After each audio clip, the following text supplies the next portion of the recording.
Bueno, bienvenidos.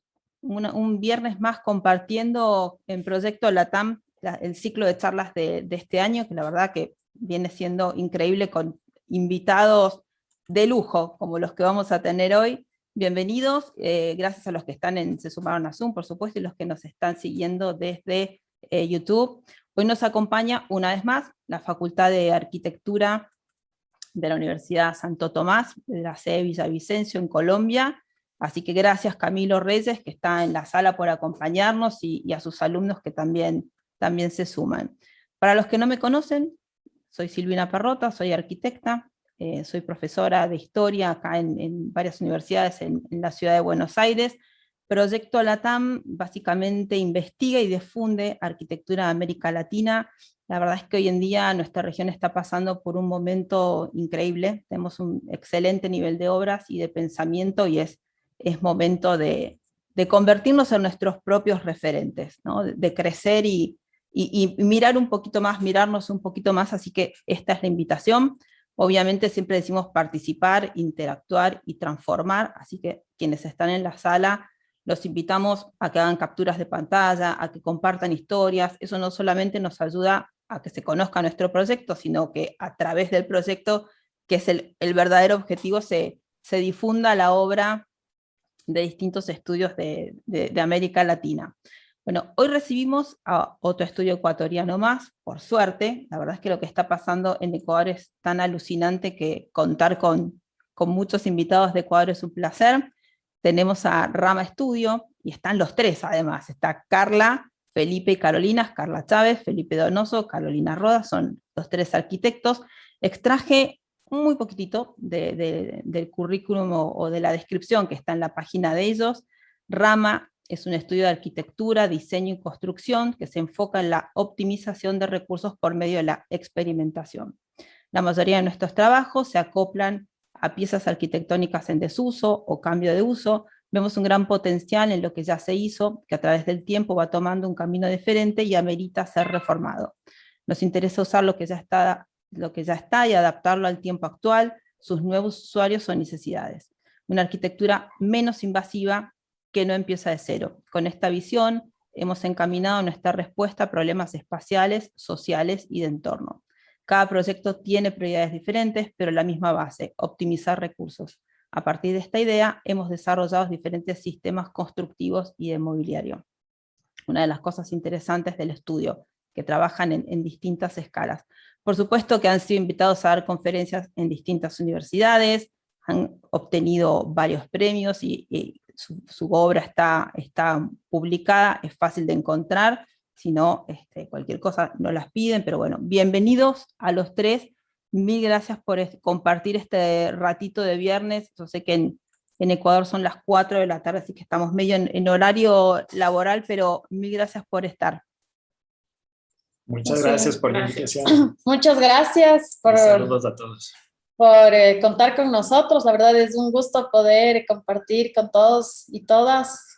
Después de un tema de confinamiento y la pandemia, es lindo volver a ver en esta virtualidad, pero conocernos. En algún momento esperamos que nos vengan a visitar acá en Quito. Estamos ansiosos, así es que, bueno, ya saben, para todos los que están en la sala y se dan una vuelta por Ecuador, Quito, sin duda pueden golpear la puerta de la oficina, que alguien va a estar.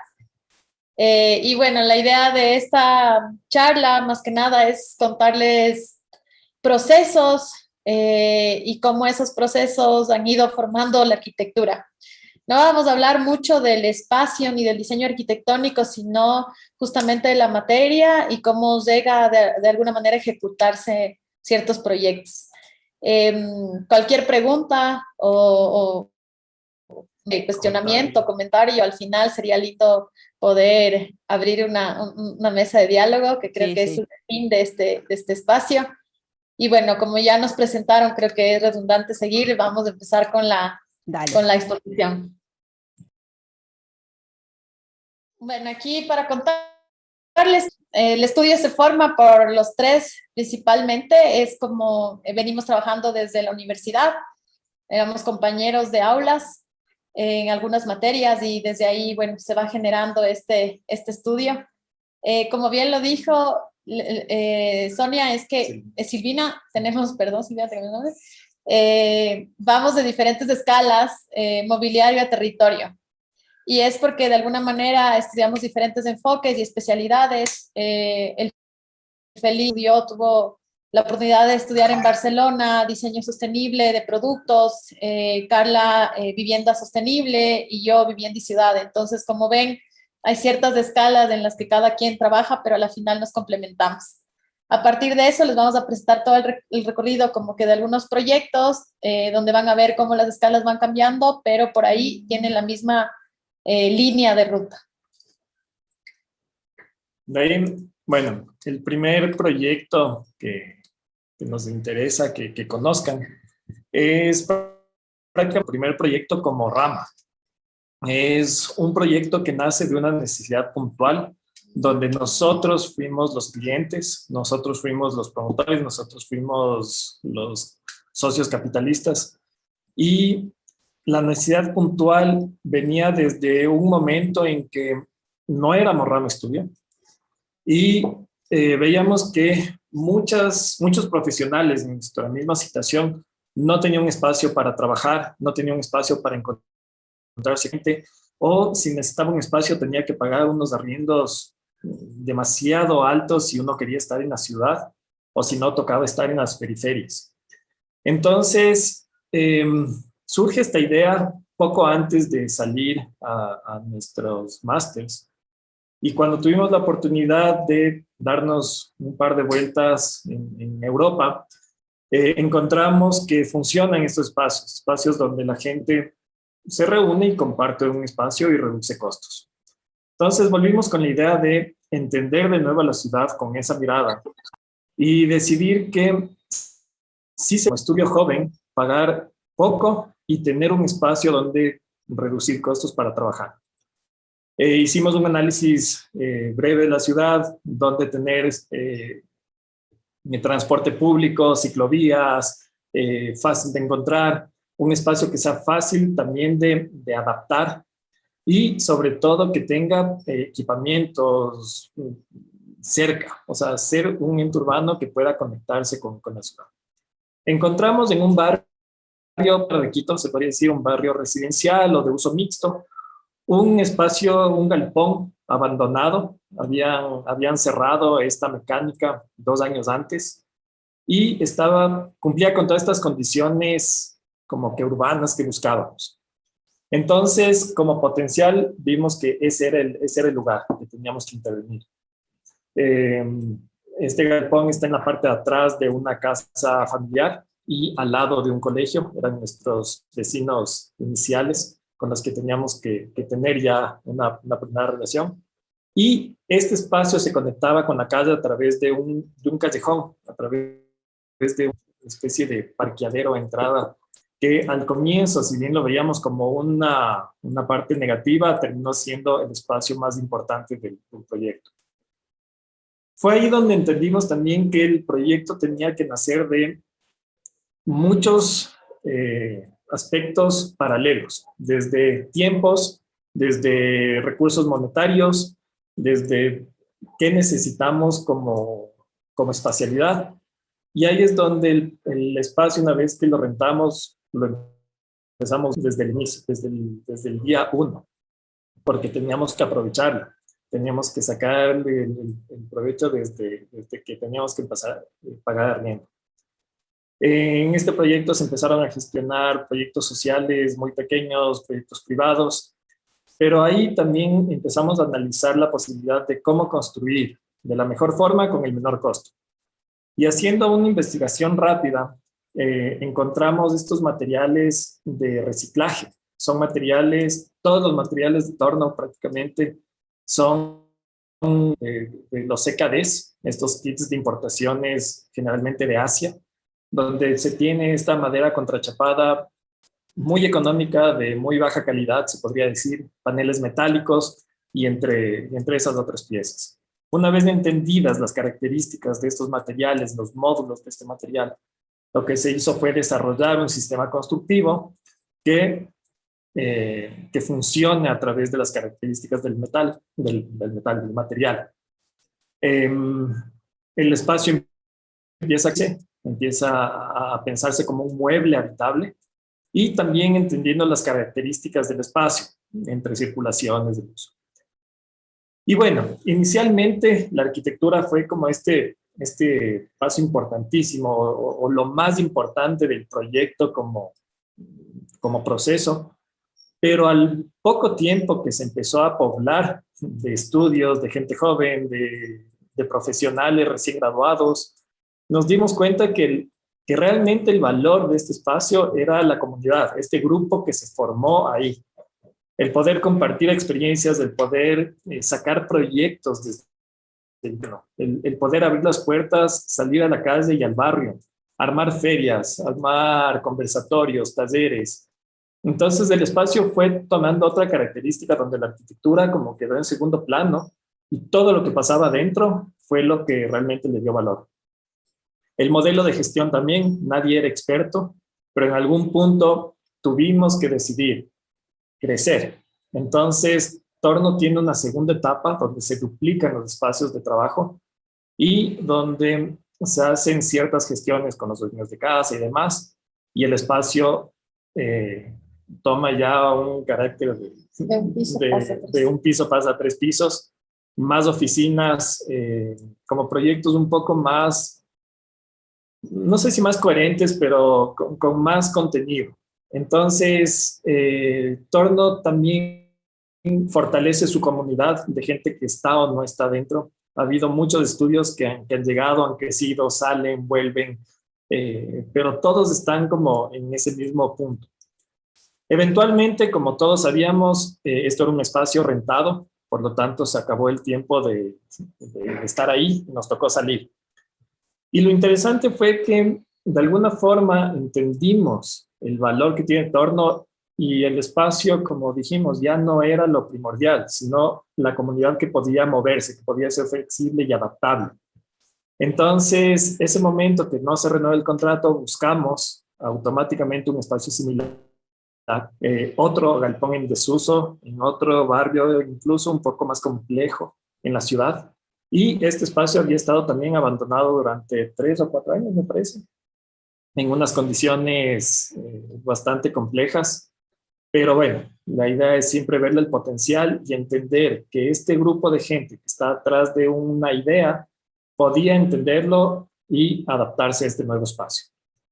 Entonces, en esta etapa, lo que se hizo fue una intervención, la mínima necesaria en la cáscara del espacio, y utilizar el 100% de las piezas de lo que se desarmó el otro proyecto. Entonces desarmamos, lo reconfiguramos y volvimos a armar con lo que ya teníamos. El cuarto uso de los materiales. Entonces, claro, ya pasa de un primer uso a un segundo uso, Torno fue un tercer uso y este termina siendo un cuarto uso de toda la materia. Y una vez más, cambian también los usuarios o las personas que trabajan son unos viejos, otros nuevos, pero vuelven a ver esta relación, las mismas relaciones de entender qué hace el uno, qué hace el otro y qué se puede proponer. Desde ya se está gestionando talleres, charlas, ferias, pero ahí es donde vemos que la idea y el grupo humano es el que forma el proyecto más que la arquitectura. Este proyecto lleva 7 años y medio, lo autogestionamos nosotros, más allá de la arquitectura, creo que este proyecto nos ha dado las bases y el manifiesto de Rama. Es con lo que se tiene a la mano, entender que el espacio no es todo, sino el uso, el proceso, y saber que los procesos sostenidos son aquellos que realmente nos dejan una lección a futuro. No son procesos de 1 año, de 6 meses, de 3 meses para cambiar una comunidad, para generar una comunidad, son procesos largos. Veamos que esto vaya creciendo, pero estamos en eso todavía. Aprendiendo un poco este tema de las estrategias y de cómo fueron los procesos en Torno, nos damos cuenta que el estudio tiene un potencial en el momento de ser recursivos. Este espacio, como lo ven aquí, fue uno de nuestros primeros proyectos cuando amigos cercanos del colectivo, que de hecho conocía Torno, nos piden un espacio de una artesanal en esta caja o este cubo blanco que ustedes ven aquí, ¿no? Era una casa ubicada en el centro de la ciudad, digamos por fuera de teja, y al interior teníamos un cajón blanco. Entonces dijimos, ¿cuál es la estrategia? El problema aquí era que no había presupuesto. Entonces se decide cómo hacemos un espacio interesante para un lanzamiento de una marca de emprendedores, teniendo este cubo blanco. Entonces, descubriendo un poco el espacio, logramos encontrar unas paredes de ladrillo del espacio antiguo, y se decide quitar y no poner, ¿no? Esa es la idea. No tenemos dinero, vamos a quitarle al espacio lo que le sobra y descubrir la materia importante que era el ladrillo, y así se forma también como todo este discurso de la marca, que es artesanal, en el que se involucra en la parte digital. Mapeamos el diseño, que de hecho fue producido por un agente de diseño gráfico del colectivo de Torno. Nos unimos, se mapea esto digitalmente sobre las paredes y se saca lo que no era necesario, ¿no? Así a una marca, un espacio que transmite todo lo que hablamos, ¿no? A un presupuesto que se logra. Esta es la parte manual, es el trabajo artesanal. Jaime, que está ahí, que es el artista, digamos, de todo este espacio, y que con cinceles sacó a mano todos los restos. Y ese es el espacio final. Es como queda el espacio después de quitar lo que no era necesario, descubrir el techo y trabajar a los recursos que ya teníamos, dándoles valor. Una cosa interesante, y por qué la ponemos, porque dentro de todo esto, como me escuchan, de Torno, teníamos el apoyo de otros colectivos, y el equipo que nos pidió hacer este espacio nos quiso canjear una parte del pago del diseño de la construcción con cerveza. En esa reunión yo no estuve, personalmente puedo decir eso. A nosotros nos parecía excelente hacer el cambio de diseño por cerveza. Entonces yo dije, bueno, llegué y me dicen, no sabes, nos van a pagar con cerveza una parte. Y yo, ok. Una parte era la mitad. Era la mitad. La mitad del presupuesto, no era poco, ¿no? Entonces, bueno, yo dije, ok, vemos cómo hacemos. A la larga yo no necesitaba tanta cerveza, tal vez ellos sí. Nosotros nos bebimos toda. Pero yo en ese entonces estaba haciendo la tesis y necesitaba unos recorridos o sobrevuelos con dron que uno de los equipos de Torno hacía. Entonces yo dije, ok, aquí puedo usar este recurso y otra vez hacer trueque. Le propuse a él, oye, tengo cerveza, hazme los videos, y así yo pude usar como mi moneda, ¿no? Entonces era interesante cómo el colectivo crea estas dinámicas donde ya solo el dinero no es lo que se cambia, sino también servicios, productos, ese tipo de cosas a través del trueque. Bueno, Carlos usó de mejor manera, pero nosotros hicimos fiestas y nos sirvió mucho la cerveza, da igual, igual el recurso se usó. De todas formas, fue uno de los primeros trueques que después se replicó en varias otras oportunidades. Entonces, perderle el miedo como a esos recursos. A la par, durante este proceso que les contaba que tiene poco presupuesto, la oficina también recibe otro proyecto que tiene el triple, un poco más del presupuesto del otro. Y lo que resaltamos de este proceso era que a la par teníamos gente trabajando con nosotros, decimos, el nivel de calidad de los dos tiene que ser exactamente el mismo. Para nosotros es súper importante que tengamos un presupuesto muy bajo o uno muy alto, los espacios resulten con la misma calidad, y luchamos un montón para que eso pase, ¿no? Y aquí pueden ver los dos proyectos que se manejaban a la par resultan con el mismo nivel de detalle y el mismo nivel de trabajo. Después de esto, unos 5 años después de estar con el estudio, llega la primera casa de Rambo. Nos habían salido 1 millón de propuestas, de opciones. 4 años, sí, es verdad. 4 años, y habíamos diseñado alrededor de unos 10 proyectos, pero siempre antes de empezar, la gente se divorciaba, erupcionaba el volcán de al lado, o sea, cosas así, ¿no? De ese nivel que de verdad no nos permitían seguir con el proyecto. Creo que es importante que nos haya llegado a tiempo estas cosas, y valoramos mucho eso, porque ya para esto teníamos un recorrido suficiente para enfrentarnos a este tipo de cosas y lograr algunos detalles que sabemos que si no hubiéramos tenido ese recorrido no hubiéramos podido lograr. Sí, con una madurez un poco más, no, entendiendo en dónde estábamos, el lugar en donde teníamos que intervenir, qué teníamos alrededor, esa materia que nos rodea y que debíamos reflejar un poco en la casa y hacer que se mimetice en un entorno rural, ¿no? Esta casa está en Cotopaxi, cerca del volcán Cotopaxi, el mismo nombre, es una zona de páramo, hace mucho frío, y la casa ya tenía un bosque que protegía un poco la propiedad de la parte de atrás, en donde hay el espacio de la casa, ¿no? Esta casa se decide por muchísimos factores trabajar en un material de la zona, la tierra. La tierra, ¿por qué? Porque teníamos tapialeros, que es la mano de obra mejor calificada y preservada del lugar, cerca. Teníamos bosques, teníamos madera, y bueno, todos los recursos necesarios para la casa cerca, ¿no? Se plantea la casa alrededor del hogar, la casa gira alrededor del centro, digamos, de calor, en donde la familia se reúne, y el programa se distribuye en torno a esto, ¿no? Aquí pueden ver ya un poco el resultado de cómo el uso de los materiales, cómo también los espacios confluyen a este lugar céntrico que se incrusta en la tierra para acoger a la familia, ¿no? Esto fue interesante porque la familia, cuando nos pide la casa, nos pide una casa grande con 1 millón de cuartos. Es una casa grande, pero ellos no, claro, no tenían esa visión. Les dijimos, ok, les va a salir una casa gigante, ¿por qué no hacemos, en vez de muchos cuartos, muchas camas? Y las camas y todos los, digamos, los objetos necesarios para el uso de la casa se incrustan en el sistema constructivo, ¿no? Esta casa, al ser de tapial, estructuralmente funciona con contrafuertes de tierra, y esos contrafuertes dejan espacios entre los muros. Esos muros se llenan con el mobiliario, con las camas, con el espacio de almacenaje. La casa en sí, conformada por estos 5 muros lineales, solamente se vuelve flexible con estos paneles que son móviles, ¿no? Entonces la casa puede abrirse o cerrarse de acuerdo a la necesidad, y creamos estos espacios flexibles. La casa se puede hacer como un cuarto comunal gigante en donde la familia está conectada, o puede cerrarse de acuerdo a la necesidad. El tema de los materiales fueron trabajados en la zona con gente o mano de obra local.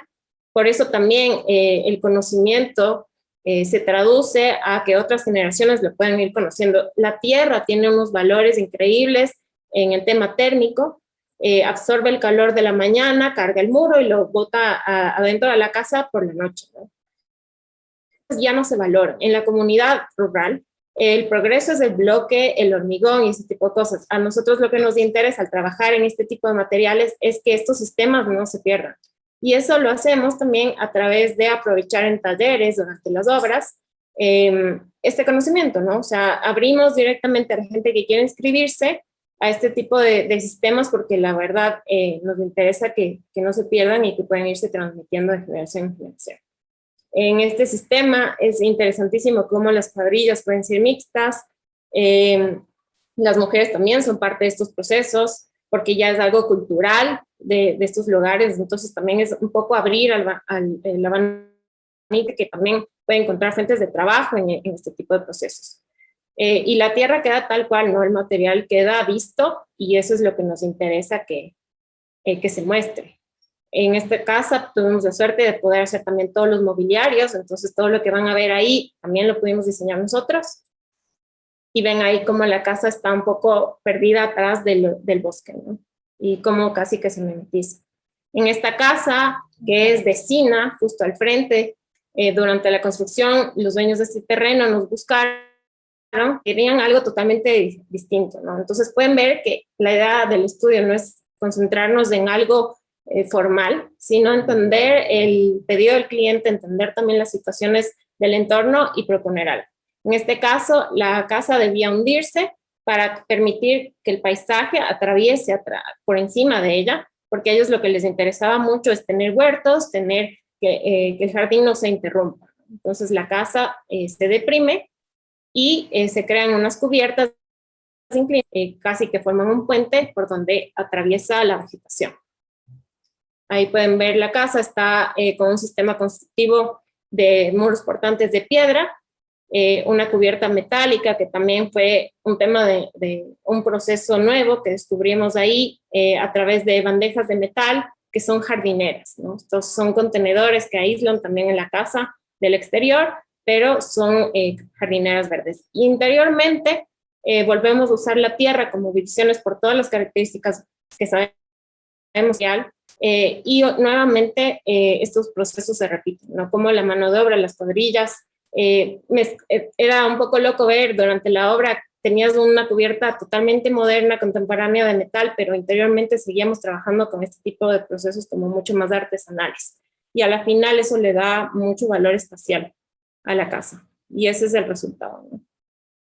Como las paredes de tierra en este caso quedaron expuestas. Igual les podemos decir que la casa mutó después de esto, los dueños la pintaron de blanco puro.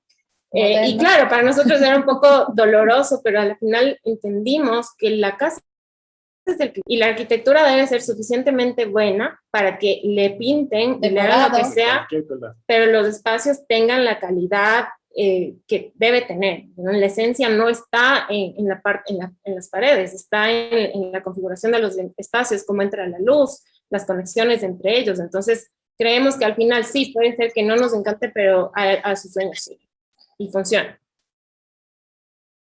Bueno, pasando de escala, este es nuestro primer edificio de vivienda colectiva. Este es de una provincia que está a 2 horas de Quito, la capital. Esta es una provincia, la cuarta ciudad, digamos que más importante del Ecuador, pero tiene diferenciaciones súper claras. Es una ciudad comercial, una ciudad que va de la mano con el desarrollo, pero un desarrollo que a veces nos amuralla, que empieza a tener temas de inseguridad, que por la seguridad la idea sería apartarse de la calle.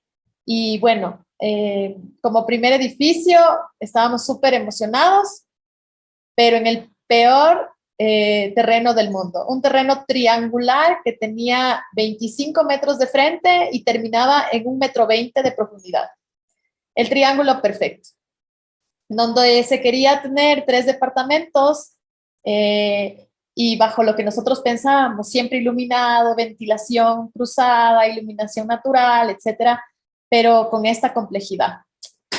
El primer partido, y algo que nosotros en Rama como que tenemos muy presente, es que cualquier cosa, cualquier objeto arquitectónico hace ciudad, y por lo tanto eso ya es un manifiesto hacia ella y una postura. La postura era clara, no encerrarse, ser parte del espacio público, ceder el espacio público, perdón, venga, tenemos una perrita. Y ahí fue el tema de romper muros. Empezamos a entender que rompiendo muros íbamos a afianzar esto de ver y ser vistos. El proyecto empieza a entenderse desde la ciudad como una gran lámpara urbana, como para dar al peatón esta seguridad. Empezó a también dar una lección de que si vamos a crecer en altura, no podemos crecer descomunalmente en altura, sino una escala barrial. Entender también que el abrirnos es un tema de hacer ciudad. Y bueno, empezamos a diseñar esta mampara, este tema de celosías que se abren y se cierran por privacidad, que piensan en el paisaje, pero que a la vez también te dan este tema de seguridad también. Y bueno, es así como nos enfrentamos a la calle. Empezamos a entender también desde esta la optimización de recursos que se puede dar también en vivienda colectiva. Cómo en ciertos rubros permiten tener piezas de diseño interior también. En este caso, rehabilitamos como varios, todos los casetones para hacer el hormigón visto de una construcción en Quito. Los trabajamos y después los ubicamos acá. Tuvimos un ahorro de esto, un 30% de ahorro que después se invirtió en la misma vivienda. Entender que los espacios deben ser flexibles, el sistema, mientras más modular y más rápido sea, ahorramos y por lo tanto eso también regresa a la vivienda de otra manera. Como ven, fue muy fácil, generamos unos patios de luz en este triángulo perfecto, puntos de calor, el punto de calor, como bien saben, donde estaba la cocina, y estos espacios de luz eran aquellos que nos permitían esta ventilación cruzada.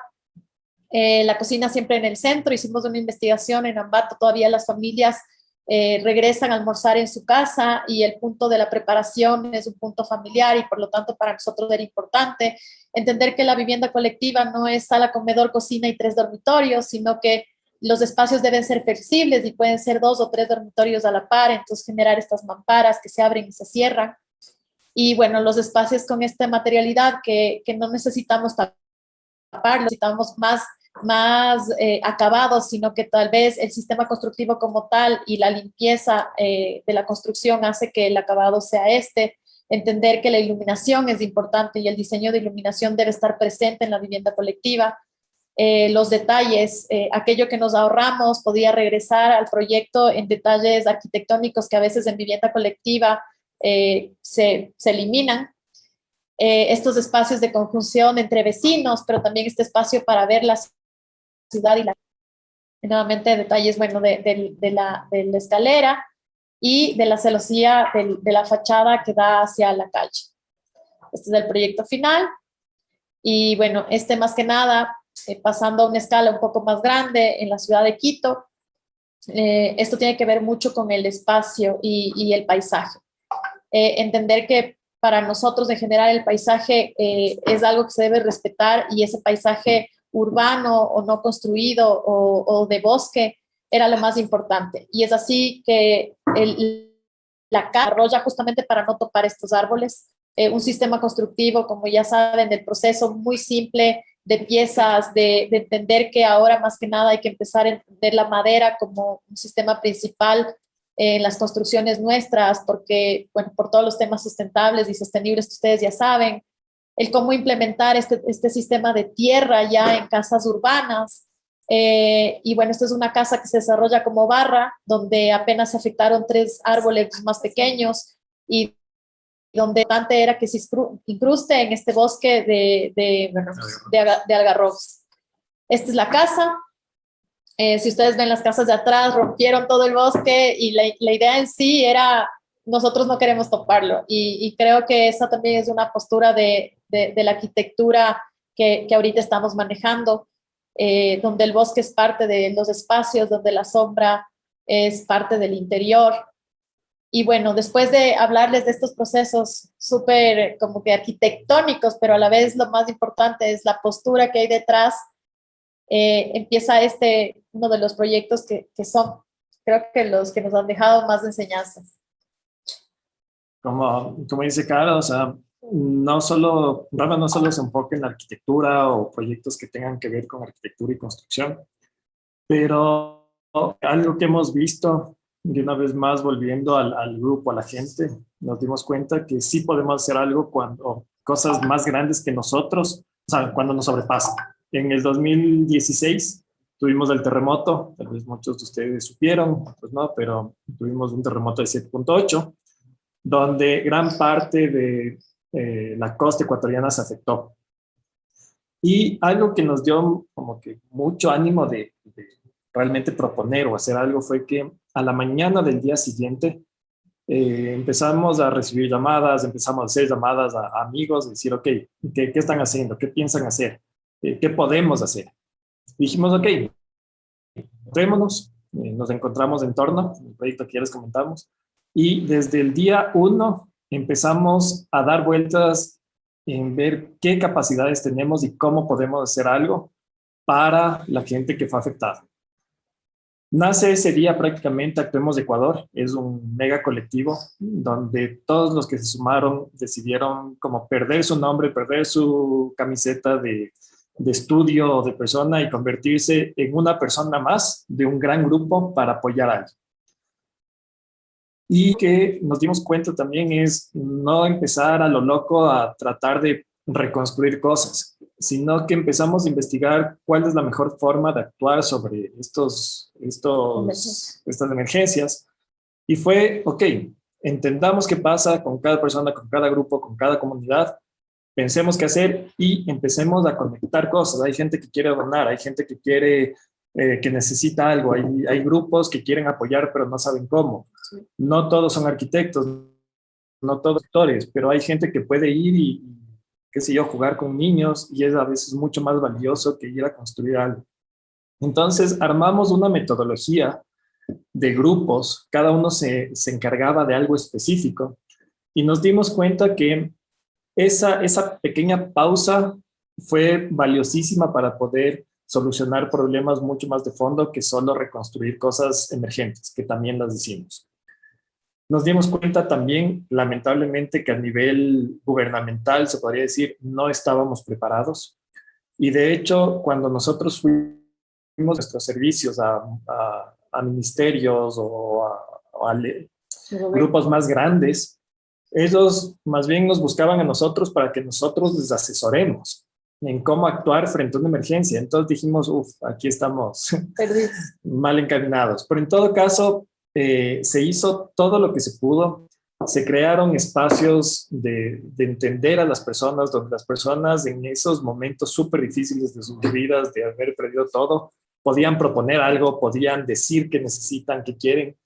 Y también nos dimos cuenta que tienen una sabiduría mucho más profunda de la que se creía. O sea, gente que no tenía casa y en vez de pedir una casa para ellos, decíamos, queremos una casa comunal, porque eso fortalece mi grupo, mi familia, mi comunidad, y una vez que mi comunidad esté fuerte, podemos salir adelante. Entonces, se aprendió muchísimo, y no solo el tema comunitario, sino también constructivo. La gente sabe construir, pero no se anima. Una vez más, ven el progreso como la casa de cemento, la casa de bloque, que en ese momento fue los materiales que más personas mataron. Entonces regresaron a ver a la madera, a la caña, a sistemas constructivos antiguos como, ok, tal vez hay que revisar eso. Y solo con un empujón, con una idea, ellos fueron los que construyeron esto y volvieron a darse cuenta que sí pueden construir, que sí pueden utilizar ese material para volver a tener vivienda digna, como ellos lo llaman. Hay muchas anécdotas ahí que algún rato podríamos comentarlos, pero el cómo la arquitectura o un grupo de arquitectos pueden liderar grupos mucho más heterogéneos, desde poetas, actores, músicos, que tienen toda la intención de apoyar, y esa intención es la que puede construir cosas. Actualmente esta casa comunal sabemos que sigue en pie, que sigue en uso. Se convirtió en un pequeño hito dentro de este barrio, en Chamanga, es un sector bastante afectado por el terremoto. Y fue un proceso que nos hizo entender muchísimas cosas más allá que solo construir. Aparte de este proyecto hubo otros. Este fue uno que estuvimos nosotros mucho más de cerca. Pero a la final lo que nos dimos cuenta es que hay un grupo de gente que sí puede responder con la coherencia que creemos que se debe tener en momentos difíciles. Como dato, se construyeron 10 proyectos gestionados desde donaciones en toda la costa ecuatoriana, y se gestionaron alrededor de 50 proyectos entre diseños emergentes y demás temas que a veces no son constructivos, pero sí de una gestión interna. Entonces esto como que deja un aprendizaje que creo que es esto del servir, ¿no? ¿Para qué somos arquitectos? O sea, no es solamente el tema de hacer casas bonitas o hablarles de un proyecto que puede ganar o ser publicado, no de en el momento preciso, cuando nos toque, qué camiseta tomamos y para qué estamos. O sea, nuestra profesión nos hace para qué. Y creo que esta fue una reflexión que tuvieron varios estudios, como les digo, fueron varias manos. Nosotros ahorita les presentamos solo uno de los proyectos que se hizo, que estuvimos liderando, se puede decir, pero que fue construido por miles de voluntarios, y les digo miles porque tuvimos 4,000 voluntarios en diferentes proyectos. Y esta casa comunal se hace en mingas, que fueron como 7 mingas, donde se arma y se construye esta casa comunal. A partir de eso, y lo que hablaba el Felipe de la vivienda digna acá en la costa, no sé, se les metió que la casa digna es hormigón y bloque, y lastimosamente aquellos que tenían casa de madera y caña eran casa de pobre. Eso es algo que el desarrollo ha vendido y que está muy equivocado. La madera es un material renovable, es un material que ahora estamos tomándolo otra vez como bandera, porque sabemos que nuestra industria es la 4ª industria más contaminante en construcción, y por lo tanto hay que buscar materiales renovables certificados. Y la caña guadúa es un material estructural excelente, es un material que a temperaturas tropicales reacciona muy bien. Y por qué no hacer una investigación de vivienda popular social. En este punto es una investigación en la que nos hemos embarcado como rama, donde testeamos los materiales. Esta es una vivienda de 70 metros cuadrados, con recursos limitados, se puede decir, pero con una bioclimática excelente para estas zonas, entendiendo todo el material que tenemos alrededor y mano de obra calificada de la zona. Ellos saben cómo construir. El tema es que son temas técnicos de tal vez encimentación, de tal vez de mejorar un poco el diseño, entender tal vez el tema de ventilación cruzada, pero ellos tienen los materiales, y la gente de ahí lo que está haciendo es perdiendo estas habilidades por traer un sistema constructivo ajeno a estas zonas. Entonces, este sistema, esta es una investigación donde probamos sistemas materiales, donde entendemos que tal vez ya puede ser un elemento no solamente aislante de techo, sino que pueden ser paredes, entender también los espacios interiores que puedan ser flexibles, cómo cerrar, cómo cubrir, cómo abaratar costos. Entonces, estos son una investigación de 3 tipos de vivienda que le llamamos casa toquilla, y son la pequeña, mediana y grande, donde la intención es probar y saber que este tipo de materiales pueden ser la solución a vivienda colectiva masiva, social y popular en zonas, y que es excelentísima práctica. Esta es ya la casa al interior, ¿no es cierto? Es una casa donde la paja toquilla es parte de la pared, donde lo que ven son materiales renovables, madera, bambú, que no tienen nada que ver con dejar de lado al diseño arquitectónico, que eso también es un tema. O sea, hacemos vivienda popular, pero tiene que ser terrible. ¿Por qué? Porque la gente tiene que vivir a oscuras, porque la gente tiene que no tener ventilación. Y bueno, esto a partir del mundo que empezamos desde Actuemos, cuando empezamos a construir esta casa comunal en bambú, pero que ahora le estamos probando en otras escalas. Y bueno, para terminar rápidamente, les hablamos de un proyecto urbano. Estas son las escalinatas de Ambato, nuevamente, donde más que nada hablarles de los barrios de ladera, ¿no? Los barrios de ladera tienen una complicación de transversalidad. ¿Por qué? Porque la gente no sabe cómo subir, y tienen problemas sociales justamente por la autoconstrucción que se da en un barrio de ladera. A veces son tierras tomadas, o a veces existe mucho recorrer la misma topografía. Este barrio en sí tiene 16 escalinatas, todas abandonadas por la inseguridad, y entender que esto puede ser una transversalidad que conecta a las ciudades, entender desde la gente. Y bueno, todos los procesos que hacemos a nivel urbano tienen que ver con primero escuchar, saber mapear con los protagonistas, que es la comunidad, testear, validar los proyectos y soluciones que se dan en talleres de una manera activa en la noche, en el día, para entender las temporalidades, y como en proyectos urbanos que tratan de hacer que estos espacios sean más seguros. En este caso se reivindicó este barrio en ladera, se propone un sistema de movilidad alternativa peatonal por medio de escaleras eléctricas, se revalorizan estos espacios verdes, una construcción bastante compleja. Realmente uno de las complejidades más grandes que hemos tenido es entender cómo trabajar en estas laderas y pendientes, y a la vez reivindicar esta memoria colectiva del sector, donde había antes un reloj que como este reloj regresa al barrio y la gente se adueña de esto, como ahora es un espacio seguro, es un hito para la ciudad, y sobre todo el uso, ¿no? El uso diario como un transporte público gratuito, donde el municipio invierte y les da transporte público a esta gente y a la ciudad y la permite conectar. Reivindicando estos espacios también que son como plazas comunales, y también estos hitos arquitectónicos, ¿no? Porque la arquitectura está presente ahí, ¿no? Es parte de. Y pasando de este tema tan grande y territorial, bueno, lo que hablábamos, también diseñamos este tipo de cosas. Creemos que esto le da la escala humana, y en todos nuestros proyectos, bueno, van a ver que están presentes todos estos mobiliarios que son diseñados y construidos por el estudio. Con esto y con este recorrido rápido, entendiendo que lo más chévere es la charla, terminamos. Muchas gracias. Bueno, muchas gracias por la charla, Súper interesante. De hecho, algunas imágenes me quería detener a verlo y se me iban. Tenía cierta velocidad y bueno, pero está muy bueno los temas son los que van abriendo, así que bueno.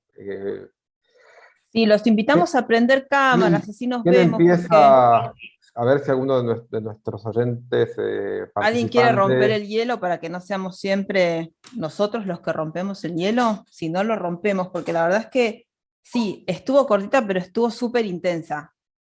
Felipe, Sí. cuando hablaste cuando presentaste el tema del terremoto y Actuemos Ecuador, es como muy conmovedor el tema, ¿no? Y es muy lindo esto de ver que un proyecto ustedes como comunidad tuvieron la capacidad de sacarse la camiseta individual para entender que había una camiseta más importante que es colectiva, que sin eso es como muy difícil, que funcione un país, en realidad. Y me quedaba... ahora te digo. Y me quedaba con esta reflexión de entender que muchas veces lo hablamos con los chicos, entender que la profesión es un servicio y que uno es un agente de cambio, si sabes cómo canalizarlo, ¿no? Así que me encantaría escuchar más anécdotas de eso, porque atrás de eso hay otra palabra que también Felipe dijo, que es gestión, y seguro que hubo mucho de gestión, de entender cómo gestionar la crisis y poner la profesión como al servicio de esa crisis. A ver, o sea, de acuerdo a todos tus comentarios, y como te decíamos, algo que nos llamó mucho la atención fue que ese sábado, el terremoto fue un viernes por la noche, y Carolina y yo vivíamos al frente de Torno.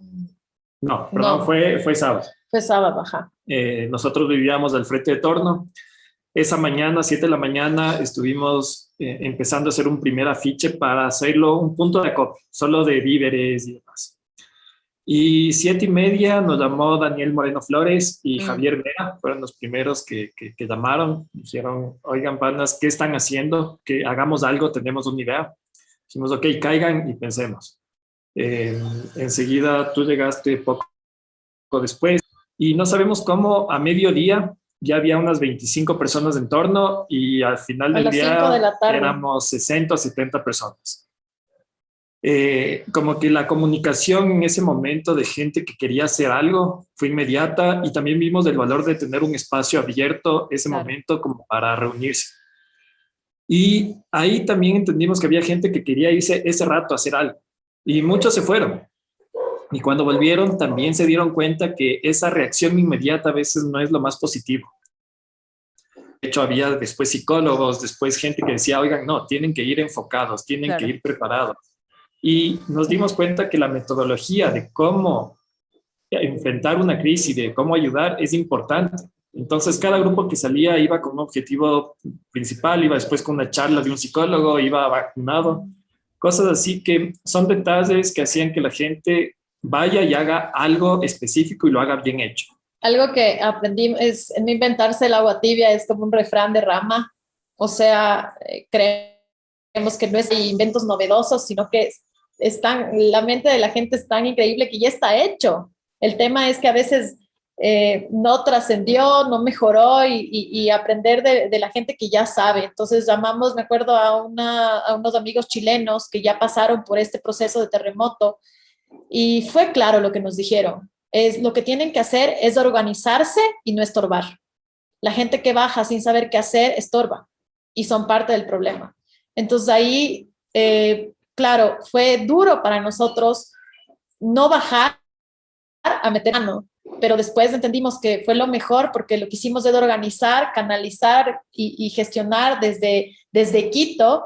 Y a los 2 meses estábamos tan organizados que mandábamos células de avanzada para que nos diga cómo está, equipos de construcción, equipos técnicos, equipos de juego. O sea, como que darnos ese tiempo de esto que te dicen, ¿no? O sea, tomarse un espacio de entender lo que está pasando para hacerlo mejor, bien y más duradero. Y todo esto en equipo, ¿no? O sea, de hecho se crea una plataforma digital, que imagínate, todos queríamos ir a construir. Somos arquitectos, queremos diseñar, pero al final muchos de nosotros terminamos yendo una vez, pero otras nos tocaba quedarnos a sistematizar datos y decir, ok, estos grupos tienen este potencial, hay psicólogos, hay médicos, hay arquitectos. Entonces, claro, el grupo se hizo tan, heterogéneo, ¿no? De muchísimas ramas, que ya no éramos arquitectos. Empezamos tal vez como un grupo de arquitectos porque éramos los que nos conocíamos, pero empezó a llegar muchísima más gente y eso fue lo que enriqueció el grupo. Y encargos específicos, había encargos incluso ministeriales que decían, oigan, necesitamos 200 ingenieros para mañana. Listo, por suerte tenía una plataforma de 3.000, 4.000 voluntarios, vayan ingenieros para allá. Necesitamos esto, listo. O sea, la parte de gestión, como tú dices, tomó otro valor. No es el gestionar un poquito para sacar un proyecto, la gestión fue la que mantuvo el proyecto durante mucho tiempo. Y cosas tan lindas que aprendimos, ¿no? No es la arquitectura lo más importante de lo que hicimos. Había veces que bajábamos a construir y pasábamos todo el día jugando con niños. Entonces, claro, es el ser humano en ese tipo de complicaciones. El dar una mano a veces no es construir y hacer casas, es tal vez a esos niños que estaban ya hartos de estar en carpas, de que nadie les pare bola y tal, pasábamos dando vueltas. Entonces pasaba el uno, pasaba el otro, y después nos dimos cuenta que todo el día estábamos haciendo avioncitos, o sea, con los niños de las manos, terminamos mareados y todo, pero súper complacidos. O sea, eso es lo que hace un equipo de arquitectos en emergencia. Esa anécdota de que, claro, llegaron equipos doctores, PhDs, de universidades de exteriores, que planificaron ya algo súper estratégico y todo, ¿no? Entonces, el rato de plantearles a la gente que tenía que movilizar, se había visto movilizada, ellos decían, todo bien, lo único que a mí me interesa en esta vida es que me pongan al lado de mi vecino. Yo quiero tener esa relación de cercanía con lo que yo ya tenía. Entonces, claro, era una cachetada a todo el mundo que dijo, ok, les vamos a reubicar acá, y eran un número más en una casa en donde se ubicaba aleatoriamente. Esto no, a ellos no les interesaba, sino el tejido social, que era la base más fuerte que ellos tenían, era lo que se debía preservar. Entonces, aprendimos también un montón de eso.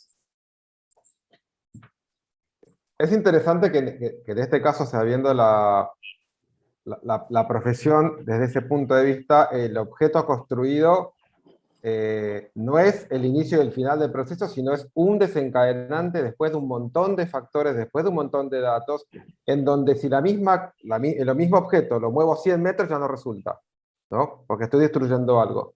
Por otro lado, me parecía interesante lo que decía Felipe, esto de cuando no fuimos con la intención de reconstruir lo que estaba hecho, ¿no? Porque por un lado, por algo se cayó.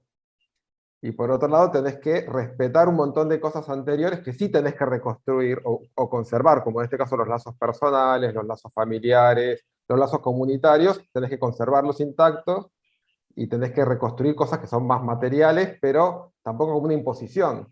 Por eso es un proceso, me imagino que es sumamente complejo, porque tenés una cantidad de factores tan grandes que si no, uno lo simplifica, bueno, se cayó la casa, hicimos unas casas, ¿no? Y no es así, y en el medio está todo.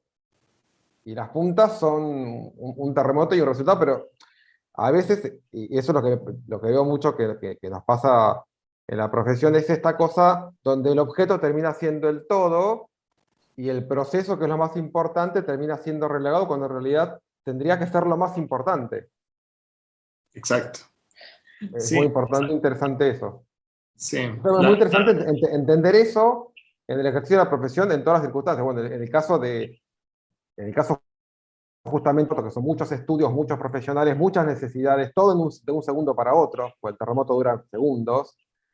Eso es como llevado al completo extremo, pero bueno, súper interesante. De hecho, ustedes hablan mucho de la flexibilidad cuando muestran lo de las plantas, ¿no?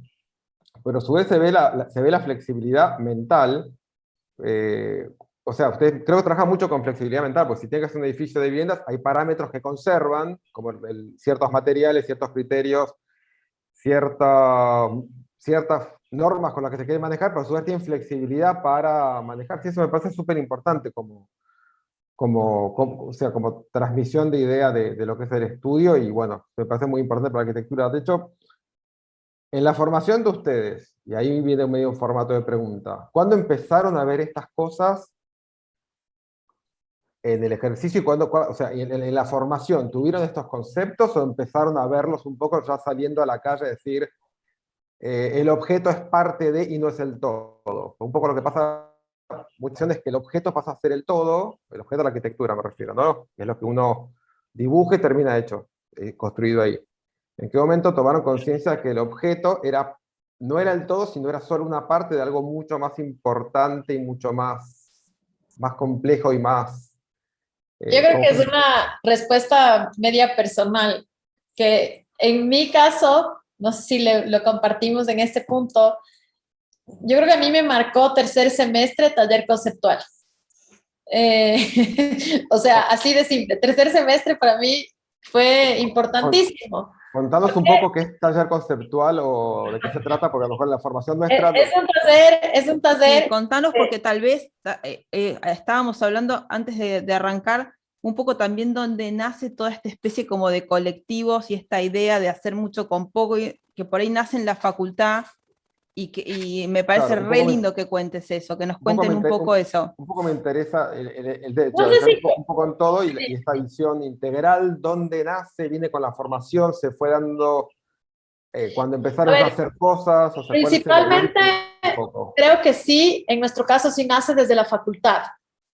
Hablo del caso específico de taller conceptual porque el taller conceptual era tercer semestre donde trataban de romperte todo, o sea, donde trataban de evitar de hablar de ventana, puerta y cuarto, donde no había nada preconcebido y te ponían, en nuestro caso, a mí me tocó hacer una casa cartesiana, que es una casa cartesiana, y entonces podías entenderla desde el X, Y y Z, o podías entenderla desde el espacio y entender que el cartesiano habla del cielo y la tierra y las relaciones. Entonces es un lugar donde a nivel académico tú puedes volar un poco, pero de alguna manera romper todos estos preconceptos que tienes desde la niñez, o sea, casa, calle, hombre, mujer, y creo que personalmente marcó desde la metodología y también desde los profesores. Este taller marcó tanto, en mi caso, que fui ayudante de cátedra por 3 años en taller conceptual. Y después me volví profesora de taller conceptual, que ya después me contrató la universidad. Como que siempre estuve, me parece lo más chévere que te rompan la cabeza de esa manera. Entonces creo, y por eso hablo de un caso personal, es que sí, en mi caso fue este taller, pero creo que en la facultad de alguna manera siempre estuvieron tratando de salir de estos preconceptos. Y después la coherencia. O sea, creo que ahí... Sí. Tal vez justo antes de pasar a esa otra parte, igual, en caso personal, yo creo que esa, como tú hablas, esta flexibilidad de poder responder a varios problemas sin que la arquitectura sea lo principal. Si bien en la facultad hubo ciertos casos donde sí pasaba eso, donde el grupo, la comunidad, el vecino, lo que sea, ya te lo mencionaban, para mí fue más un tema ya a nivel profesional, ya cuando le vives a la ciudad, cuando ya no estás en el día a día de casa a universidad, universidad a casa, sino el entender algo más allá y cómo como profesional sí puedes responder a algo.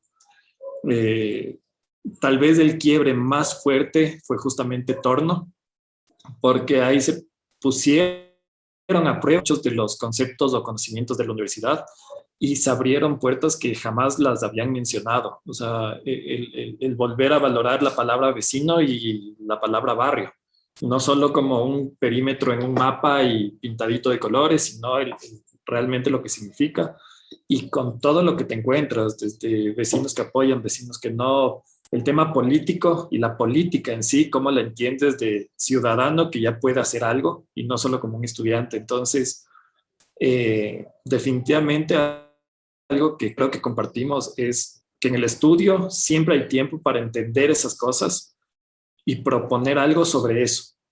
Y la arquitectura está a un lado, está al otro, está más tarde o más temprano, pero el entender más cosas que solo el responder un encargo puntual. O sea, de alguna otra manera creo que compartimos eso, ¿no? O sea, en los 3 casos cursamos ese taller conceptual que dice la Caro, creo que definitivamente sí te marca algo feliz. Si no hubieras tenido ese taller, yo estoy segura que no podríamos concurrir en tantos puntos, porque como estudio creo que sí nos entendemos y a la final tenemos ya unas normas lógicas sobreentendidas, que no necesitamos a veces ni hablar, y sabemos qué pasa y qué no pasa. Sí, entonces, aparte sí, nos ha pasado que en proyectos, si es que el proyecto responde a muchísimas cosas solo por estrategias, por recursos, si es que hay algo que no está respondido lógicamente, coherentemente, como decía la Caro, no va a pasar.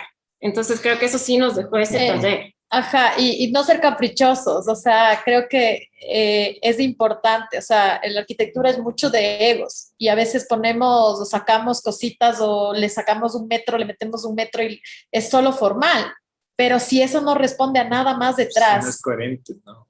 Ya es un capricho, y entonces eso es lo más difícil, y creo que al quitarnos de esos caprichos que son formales o netamente egocéntricos nuestros y responder objetivamente a cualquier pedido, no importa que si es de pequeño o grande, nos hemos dado cuenta que somos más flexibles porque estamos abiertos a ver otras opciones, que no sea solamente el objeto formal. Entonces, yo netamente que la universidad, y no es que seamos camiseta, facultad de arquitectura. Que sí somos. Sí somos.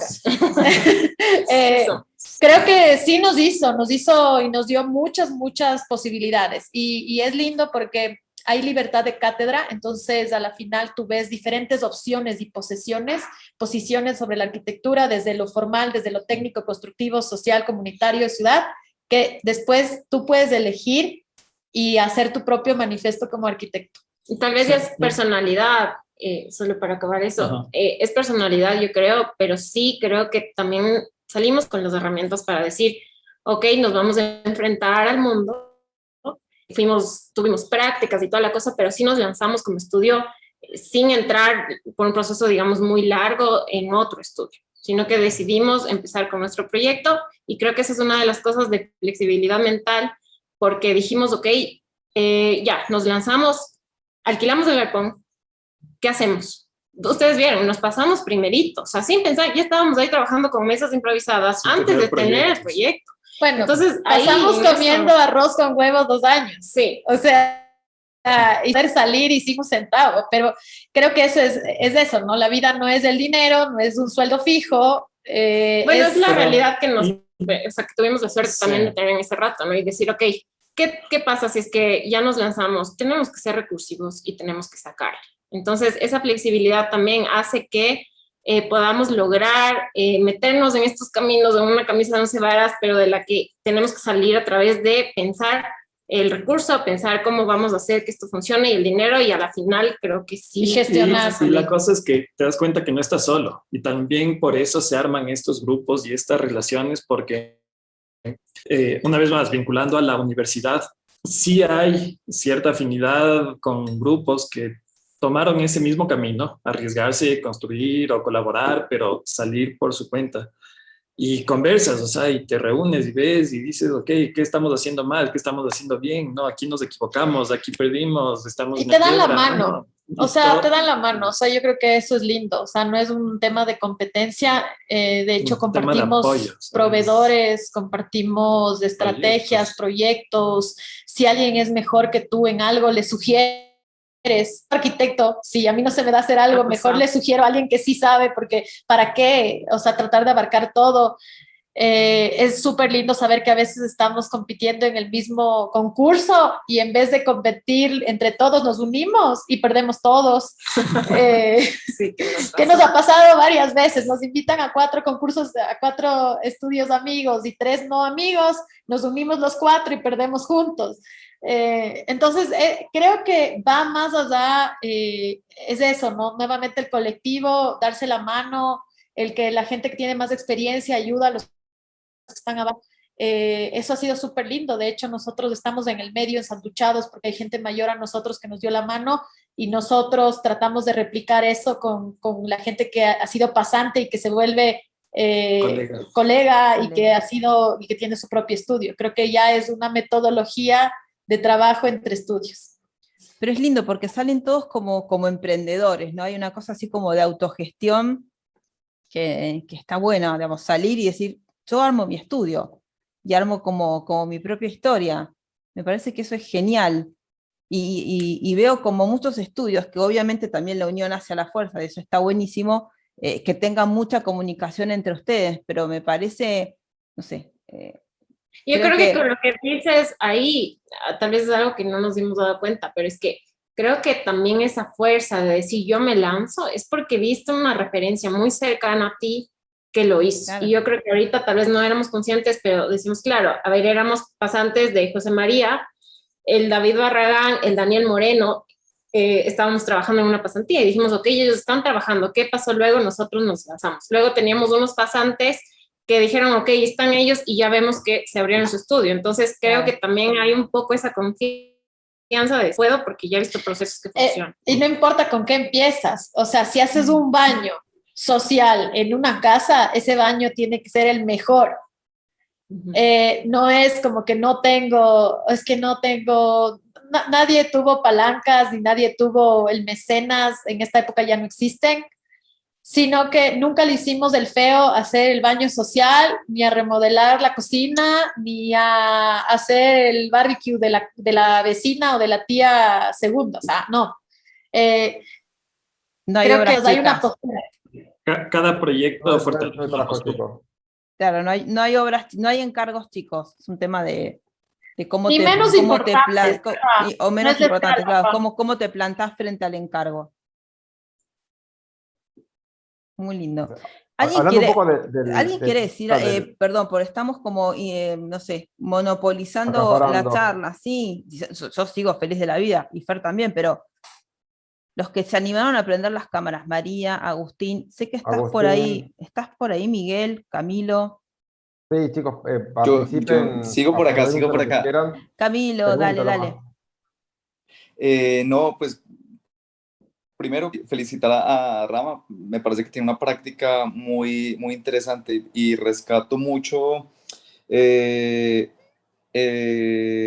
cómo trasladan el espíritu de la universidad, en especial de ese taller, a la práctica, que eso es algo, digamos, que a veces es muy lamentable que en la práctica se empiezan a dejar saberes, o más que saberes, sino actitudes, y esas actitudes creativas y recursivas sobre todo son las que se hacen evidentes en estas prácticas y también además de estas actitudes creativas, también la actitud colaborativa, que se ve, digamos, como una cosa común que vincula la práctica común en Ecuador hoy en día, y es algo que se rescata y lo vemos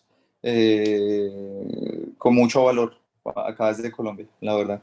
Muchas felicitaciones, están construyendo una sociedad y un país bastante, es un ejemplo en la región.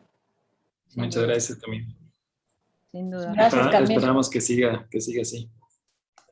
Sí, me parece un buen comentario porque el tema de los estudios, tantos estudios tan unidos, interconectados, la verdad que no es frecuente, por lo menos no tengo otra referencia aparte de Ecuador. Claro, es que creo que es muy evidente, por ejemplo, la influencia de José María detrás de todos estos procesos, ¿no? Porque siempre es como un gran tutor detrás de toda esta movida y es muy lindo ver el impacto. Yo recuerdo, digamos, ver hace unos años las primeras obras de José María claro, las veía como con asombro, pero ver que ese impulso está moviendo toda una generación y finalmente se convierte como en una manera de hacer y en una manera de pensar, eso es muy bonito porque ahí se genera, digamos, como una escuela más noble y eso es muy bonito, ¿no? O sea, creo que están pudiendo superar esa modernidad del superhéroe arquitectónico y pues colocar los pies en la tierra sobre pues nuestro contexto latinoamericano y los quehaceres cercanos, que finalmente es lo que somos acá en Latinoamérica, muy familiares, muy cercanos al otro. Pero además es como un modelo de escuela nueva, ¿no? Estoy pensando en voz alta mientras te escucho, Camilo. Uno siempre habla, por ejemplo, de la escuela carioca, de la escuela paulista, y hablas de un modo de hacer arquitectura y como de una estética común, y me parece que el modo de hacer escuela de Ecuador viene como por otro lado, me Sí, de parece, ¿no? acuerdo. Viene como en el ejercicio ético de la profesión, viene en el De acuerdo, sí, involucramiento, o que sea, es una escuela que tiene más que ver con la conexión humana y después los productos correcto. son todos como distintos, lo cual es buenísimo, me parece súper Es interesante bien lindo. que cada estudio tenga como su propia expresión, con lo cual uno no reconoce la escuela porque reconozca una estética común a todos los estudios, Correcto. sino por un modo de hacer. Y eso me parece que, creo yo no lo había visto antes, por eso me parece tan alucinante lo que pasa en Ecuador. Un poco también por eso, por eso empecé el comentario diciendo como que el objeto pasa secundario, ¿no?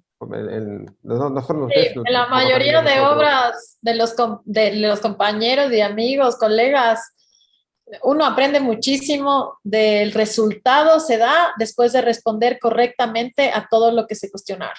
El proceso. El proceso, o sea, a la final las reglas del juego son tan claras y si se responden tal cual, el resultado es el objeto. De hecho, si les cuento aquí algo que siempre hemos hablado, nosotros nunca hemos hecho fachadas. Nunca hemos diseñado una fachada, no sabemos cómo se hace. De hecho, algún rato nos llegó un encargo de hacer el diseño de la fachada de un edificio y nosotros tuvimos que responder, no sabemos cómo hacer eso. Literal. Y es porque, y nos costó, lo hicimos después, pero fue como que nos costó porque creo que desde la escuela ya no se está llevando tanto a cabo esto, pero antes era como que la idea debe ser tan fuerte y se debe resolver también desde otros temas que no es solamente la estética de cómo se ve, que el resultado de la fachada es las respuestas en conjunto de todo y por lo tanto sale nomás. No es que te inventas unos palitos para hacerle linda afuera, sino que ya está desde un inicio planteada. Desde un inicio, desde que te pusiste a entender el usuario y dónde estabas, ya. Y creo que eso hace que el objeto ya no sea lo primordial, sino que tú te cuestiones las cosas más importantes y respondas a aquellas. Entonces es lo necesario. De todas formas, el entendimiento del objeto también viene en otra etapa y que ya no se entiende el objeto de, qué sé yo, ya en un nivel técnico como por medidas y la medida de 3x3, sino, ok, ¿cómo lo voy a construir? ¿Qué formato tiene la madera? ¿Qué formato tiene el metal? ¿Y qué formato tiene el vidrio? Y cómo todo eso se adapta para que la respuesta que se dio a nivel urbano, o del humano se transforma o se materializa a través de una optimización o una coherencia técnica constructiva. Entonces, que la coherencia vaya en paralelo, incluso a nivel políticas urbanas, a nivel ordenanzas, a nivel, o sea, de todo, que se pueda responder cada detalle, el micro y el macro, desde esa coherencia. Entonces, sí, el objeto sí puede estar como en un plan B, pero eso no significa que no se le da el mismo pensamiento y una misma respuesta detrás de esa coherencia. Sí, eso está claro. Hablando de procesos... Entiendo Dale. perdón. No, dale. Entiendo lo que estás contando, por ejemplo, tomando un objeto particular de lo que estuvimos viendo, ¿no? Tal vez un pensamiento tradicional, uno empieza dibujando, bueno, en esta espina, en esta línea, tengo las camas y los mobiliarios, y después eso constructivamente va moldeándose. El de ustedes fue, bueno, como tenemos semejantes paredes con semejantes huecos, es al revés. El proceso, constructivamente tengo disponible ese material tiene esas características, me genera esos espacios, y en esos espacios pongo tal cosa. Uno no empieza poniendo el lápiz en la espina donde están las cosas, sino como resultado, por los huecos que deja, termino poniendo las cosas ahí. Entonces, en ese camino, el sistema constructivo que está disponible en el lugar, que tiene tales características, tales tamaños, y va dejando tales huecos, es lo que finalmente va a ponerlo ahí. No es el trabajo normal, tradicional tal vez, donde dice, bueno, dibujo esta espina donde están las cosas. Y entonces, también es darle la respuesta al cliente, ¿no? Porque a veces es muy obvio, puede ser que te pidan 5 cuartos de visitas, que es lo que nos pedían ellos. Y claro, como, digamos, ya en el proceso nuestro interno, decidimos, es que es innecesario que sea una casa tan gigante, que se coma tantos metros de terreno y que al final no se vaya a usar. Entonces, es como replantear o entender todo lo que el cliente te pide y darles como una que tal vez no es la más directa para ellos o no se les hubiera ocurrido, pero que al final funciona bien. No es la respuesta esperada porque no tenés la respuesta, sino la respuesta se va dando. Exacto. Creo que esa es la metodología, sí, todo responde a todo. Entonces después no te cogen imprevisto en la tesis, tú le justificas todo porque no hay cosa que se te ocurrió por ahí, sino que está todo argumentado. Todo es una respuesta. ¿Cómo? Me pareció súper lindo el tema de esto de que abren talleres durante las obras. ¿Cómo es eso? tratamos de hacer eso casi siempre, ¿no? Igual creo que tenemos como que esa idea desde Torno, creo, porque en Torno ya teníamos un espacio, una plataforma para hacer talleres. Desde ahí, desde muchos colectivos se dictaban talleres de herramientales o como cápsulas pequeñas para aprender cosas que a los demás ya les salían bien. Y eso es algo que a nosotros también nos interesa y buscamos siempre, porque decimos, ok, hay gente que es experta en algo y te comparte un tip y es buenísimo y aprendes un montón. Entonces tratábamos de hacer eso en Torno. En la arquitectura, por tema de recursos y cosas así, también hicimos talleres y la idea es que aprendemos algo que es valiosísimo, que está perdiéndose, por ejemplo, el tapial, como la construcción en tierra, la verdad es que nos interesa compartirlo para que mucha más gente lo pueda volver, o sea, retomar y hacer, replicar. Incluso una persona del taller que asistió a uno de los talleres en tierra, ya hizo una casa con el mismo sistema constructivo en otra ciudad de Ecuador. Entonces decimos, claro, ahí es cuando ves que resulta o que tiene un impacto positivo lo que podemos estar compartiendo, no solo quedándonos nosotros.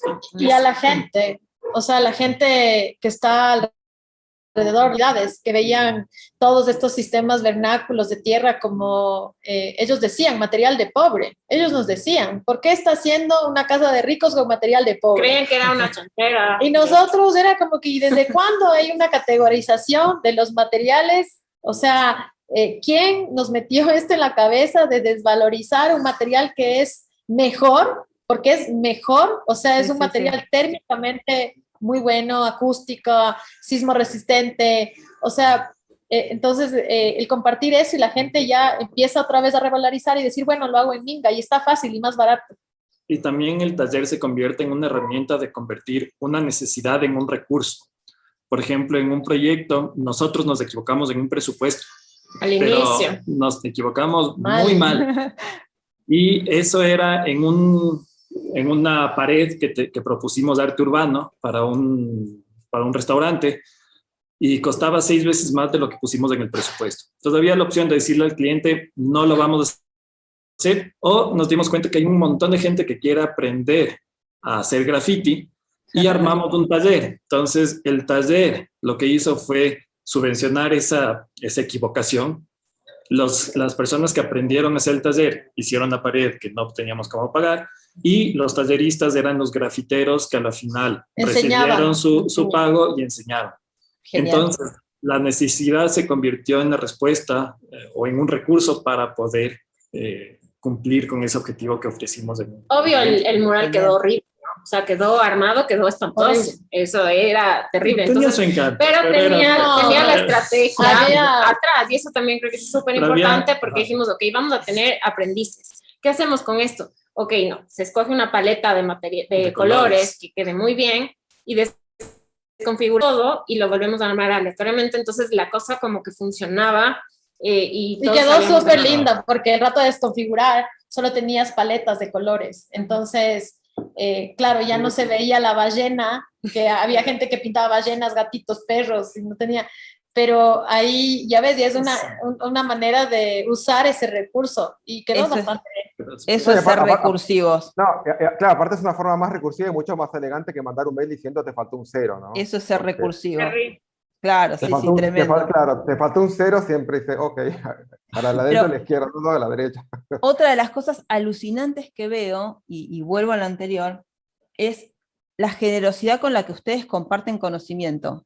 Para mí eso es espectacular. Y creo que es una enseñanza para todos, porque no sé si les pasa a ustedes, pero no es muy común eso. Te pasa incluso en la universidad, entre cátedras. La gente arma cosas y no te invita, no te convida, no te dice que lo va a hacer. Esto de tener una charla abierta donde todo el mundo se pueda sumar, por ahí no es tan común. Esto de yo sé algo y me lo guardo para mí, y me parece que ustedes están en una actitud muy distinta, y me parece increíble, alucinante.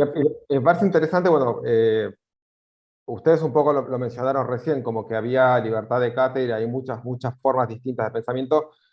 En el documental que mostramos la otra vez, que es el donde está el de hacer mucho con poco, hay un profesor que es español que trabaja en Ecuador, que decía que la academia, mientras más... Él es el José María. Él es José María, claro. José María, no me acuerdo el nombre. mientras más distintas sean las líneas, más extremistas sean y más conversen entre ellas, mejor. Porque no es ser distinto y extremista y cada uno en la suya y nos miramos mal. Es cada uno piensa completamente distinto, pero a su vez nos juntamos a conversar, porque ahí es donde se genera la riqueza de pensamiento. Y no, cada uno piensa distinto y somos tan distintos que no hablamos. Distinto que justamente me interesa saber por qué el otro toma ese camino. Es todo lo contrario al encerrarse el pensamiento propio. Si no es, ok, yo pienso así, ustedes piensan así, pero en el compartir, y cuando realmente cuando él decía, mientras más conversen entre ellas, mientras más conversen, al final ninguna vuelve a ser la misma, por más distintas que sigan siendo. Cuando la intercambio de información es real, o sea, después nadie sigue en su línea idéntico.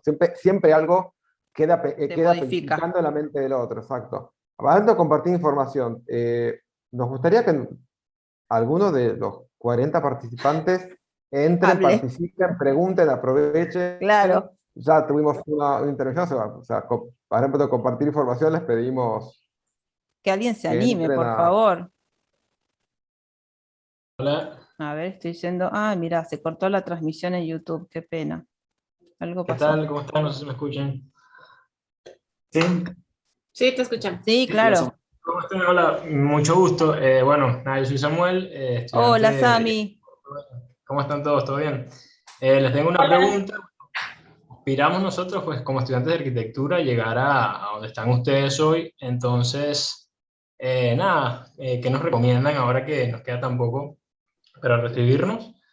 ¿Y cómo empezar, pues, esa trayectoria, más o menos, ¿no? Hacia dónde están ustedes. ¿Cómo están ustedes en el cuarto año? Bueno, yo algo que siempre les digo a los chicos que también somos docentes, es que no es que tienes que esperar a graduarte para hacer cosas. O sea, no es que una vez que tengas el título ya puedes ejercer y poner tu estudio. O sea, de hecho, yo creo que el estar activo, participando en los procesos colectivos de la misma universidad, desde las asociaciones de escuela, que yo siempre digo que es importantísimo, hablamos del cambio, de que todo está mal, pero nunca nos mojamos las manos, o sea, nunca nos ponemos la camiseta y vemos los que están haciendo y que nadie les parabola. Desde ese instante ya pueden hacer algo. Las facultades, yo no he visto ninguna facultad que sea lo suficientemente cerrada como para no admitir proyectos desde los estudiantes. Aunque sea algo, podrían apoyar o colaborar, y si alguien tiene una idea por ahí en colectivo o en taller, ir a presentarla. Desde el mismo hecho de los talleres, el pedir proyectos que se puedan hacer posibles y que no se queden solo en carpetas de tesis, desde el mismo tema de tesis que van a escoger, escoger un proyecto que pueda servir a alguien que lo está necesitando y no simplemente generar que yo siempre molesto con esto, ¿no? El museo de 18,000 metros cuadrados y el centro cultural que nunca va a existir y con programas que son inservibles, utópicos.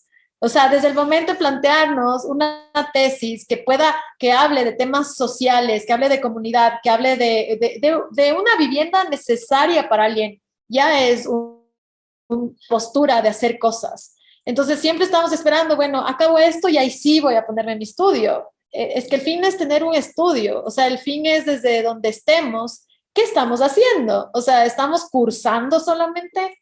¿Estamos entregando el deber para obtener una nota y cursar y llegar a tener el título? ¿O realmente creo que esta carrera o lo poco que sé puede servir para algo o para alguien? Entonces, algo que yo sí digo y que me dijo un profesor también, no el José María, otro, Handel, y que siempre cala, es hacer que cada día valga la pena. O sea, hoy, ¿qué están haciendo para después? O sea, ¿cuál es? Y no significa tener un plan, sino significa el tener una actitud ante la vida, no solamente arquitectura. Entonces, eso es un consejo que creo que nos ha servido a nosotros muchísimo. O sea, desde la academia empezar a hacer cosas. Y pensar que, o sea, un proyecto no solamente es tener un cliente, un presupuesto, un terreno y construir algo. Hay otro profesor en la Católica que el primer día de clases, igual amigo nuestro, lo que les dice es, ok, reubiquen los muebles del estudio, del aula, para tener una clase más apta para este medio. Les dice, ok, este fue su primer proyecto de arquitectura. O sea, el tener una idea y transformar un espacio ya es un proyecto. Entonces, con cosas tan sencillas, ya estás convirtiendo en una persona que genera un cambio. Y sí, no tienes que esperar a una ceremonia de graduación y tener un cartón firmado por alguien para decirte puedes hacer algo ahora sí. Entonces, buscar esas oportunidades. Y a través de eso también, o sea, puede ser lo que dice el Feli, tal vez como un ejercicio así de simple, pero nosotros, la verdad, salimos con un autoencargo. O sea, fue un poquito grande también, se fue de una, pero hay cosas de escalas diferentes que se pueden hacer. Entonces, la verdad, es eso, no necesitas realmente esperar a que alguien te contrate o te llegue a la casa, y ya les digo, o sea, a nosotros nos llegó al 4º año después. Y es lo primero que soñábamos, y tal vez agradecemos, pero ir probando con diferentes escalas, ya vas como ejercitándote también y poniéndote a la altura de tener luego un cliente. Y eso sí. Y hacer pasantías. O sea, eso sí les decimos. Tal vez nosotros no es que salimos a un trabajo después de la universidad, pero los 3 trabajamos un montón de pasantes. O sea, fuimos pasantes desde cuarto semestre. Y de ahí algo que con la Carla por regular, que siempre estábamos juntos en los proyectos desde las aulas, era aplicar a pasantías internacionales. Entonces, viajar, eso. Viajar sin un centavo. O sea, las pasantías internacionales no te pagan. De hecho, ninguna de nuestras pasantías nos pagaron. No es que estábamos ahí por el pago, mucho menos. Pero sabíamos que no sabíamos nada. O sea, por más que digamos que la facultad nos dio el momento que nos ponían en cargo, no sabíamos. Y el que si es que lográbamos una pasantía en Medellín y nos aceptaban, era como dar lo mejor de uno, pero también aprender tanto de esos estudios. Me acuerdo que fuimos a una pasantía, la Carla estaba con Echeverry en Medellín y yo me fui con Juan Manuel Peláez. Después también pasantías en España, después de la maestría, o sea, no se acaba, no estás estudiando también, pero la Carol estuvo en Taiwán. Después de hacer máster me fui igual a ser pasante en un estudio en Taiwán, en la ruralidad. Pasante no pagado. No pagado. Yo también explotaba, o sea, a ver, sí, es como que vas aprendiendo. Tú sí estabas explotando. Yo fui a RCR en España y claro, es un nivel que coges durísimo, pero aprendes un montón. Y tú hiciste con un estudio alemán, una diseñadora de productos también, o sea, esos espacios de aprendizaje también ya son hacer algo después. Y puede ser para bien o para mal, o sea, puedes aprender lo que no quieres hacer. Exacto. Y esas pasantías son igual de válidas como las que te gustan. Sí, pero y algo que sí, ¿cómo llegas a esas pasantías? Bueno, el famoso portafolio. Si es que ustedes no tienen proyectos de calidad, aunque no se construyan desde primer semestre, y no se hayan puesto la camiseta de ser rigurosos, coherentes y tener proyectos, el mejor proyecto de mi vida está en tercer semestre, cosas así. Eso es lo que muestras. Entonces, no es que los estudios te escogen porque tienes que mandar tu mejor carta, o sea, decir, vean, yo hago esto, me parece que soy bueno en esto, y que te regresen a ver y te enseñen lo poco, mucho que saben. Creo que también es una manera buenísima de aprender, incluso más allá de las aulas. Todo lo que uno hace fuera de las aulas, eso es decir, por ejemplo, mi portafolio para entrar a mi máster no tenía un solo proyecto de la universidad. Mi profesional era, en mi caso, mi máster fue en diseño de productos. Fue todo lo que hice como hobby durante X cantidad de años que terminó forjando una postura frente al diseño de productos. Entonces, sí, no es esperar un día, no es esperar un documento, es lo que vas haciendo desde hoy. O desde sí, es así. Actitud, pasión, autogestión, ¿no? Vamos. Bueno, tremendo, anotado todo. De hecho hay un periodo de lo que nos cuentan ustedes que a mí me llama la atención. Es como que ustedes salieron, hicieron el estudio propio y después tuvieron 4 años hasta que cayó el primer encargo concreto. ¿Cómo sobrevivieron a ese periodo? No, la primera casa, no el encargo. La primera casa, porque, a ver, claro, como arquitectos yo creo que nos pasaba, tal vez era un sentimiento común, que decíamos cuando nos llegue la casa, la primera casa, era súper importante La para meta. nosotros.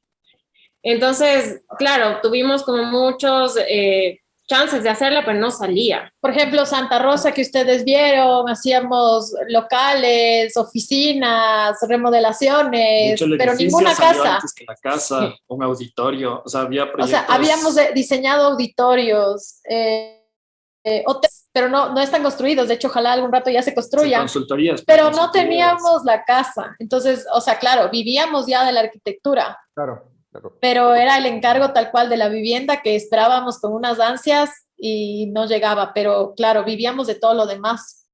Pero un poco para poner en tiempo, o sea, nos graduamos, hubo 3 años que todavía no existía ni rama ni nada. Pero trabajábamos independientes. Trabajábamos independientes con proyectos. De hecho, Caro y Carla ya trabajaban juntas antes, yo trabajaba por mi lado, habíamos colaborado en un par de proyectos y después, a pesar de nuestros másters, ahí fue cuando se juntan muchas ideas y nace Rama y nace Torno al mismo tiempo prácticamente. Por eso Torno tiene tal vez muchas posturas que se han ido puliendo y se han ido fortaleciendo a lo largo de estos años. Pero ahí es donde todo ese aprendizaje empieza a sentarse en proyectos. Chicos, ¿por qué se llama Rama? La pregunta del millón siempre nos dicen es, a ver, primero, dificilísimo. Sí. Nos íbamos a esto. llamar la típica de CCF o algo así, como Carolina, Carla y Felipe, y después de meses de discutir, lo que decíamos es que nosotros no hacemos solo arquitectura y que no podíamos ponernos como estudio de arquitectura tal y nuestros nombres porque... O apellidos tal, arquitectos, sí. O alguna cosa. Porque la idea no es que sobresalga la persona o el apellido, mucho menos. Entonces descartamos las siglas. Después entender que siempre nos habíamos visto con estos procesos de ser parte de algo más grande, de que la visión sea más amplia y que no te enfoques solo como arquitecto, sino nos gusta la gestión, nos gusta el diseño de productos, de mobiliarios, el urbanismo, el paisaje. Entonces decíamos, bueno, ¿cómo? Y de eso sabíamos que no éramos expertos en nada, sino que éramos parte de algo más grande y entonces pareció que Rama podíamos conectar muchas cosas. Podía ser como que algo que nos define, ¿no? No ser el todo, ser parte de un sistema. Hubo una analogía de una persona que creo que también lo hizo muy bien y dijo, claro, ustedes pertenecen a algo más grande que les ancla al piso, pero están conectando un montón de cosas que les hace bonito. Sí, exacto. Entonces dijimos, también, perfecto. No lo habíamos pensado. O sea, es que la rama es parte de un sistema. Así que está muy bien. Es cierto. Entonces, por ahí nace. Y después... aparte, siempre buscar esto, ¿no? O sea, algo ya a nivel de nombre, algo corto, simple. Algo que se acuerden, algo simple. Eso nos enseñó un amigo gráfico del naming. Cuando yo estaba haciendo Torno, nosotros le íbamos a llamar el galpón, como grandes arquitectos. Decíamos el no galpón. Y nos quedó viendo este amigo gráfico y nos decía...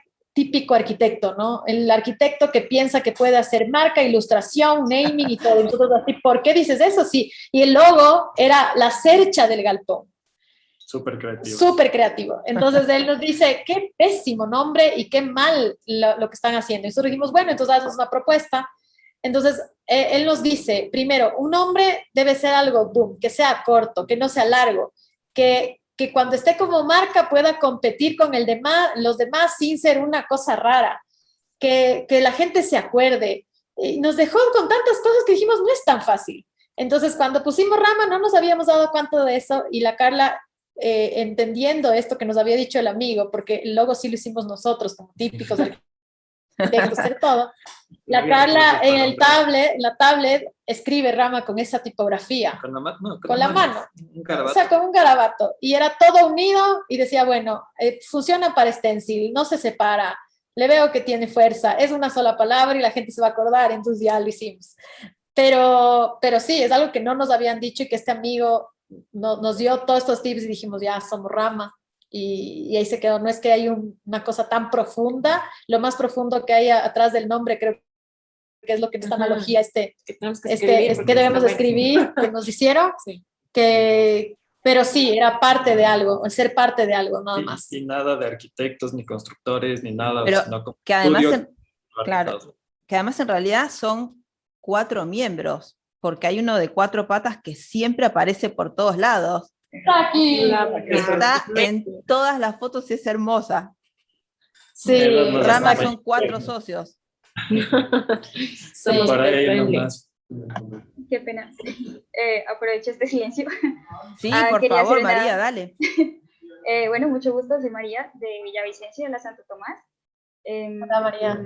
Yo quería hacer una apreciación y era el diseñar en comunidad, y que me di cuenta que entonces era como el centro y también la familia en cuanto a eso. Y quería saber si en la parte del diseño de mobiliarios, en algún momento rescataron de pronto algunos, no sé si decir diseños o marcas de las mingas, como de sus orígenes del Ecuador.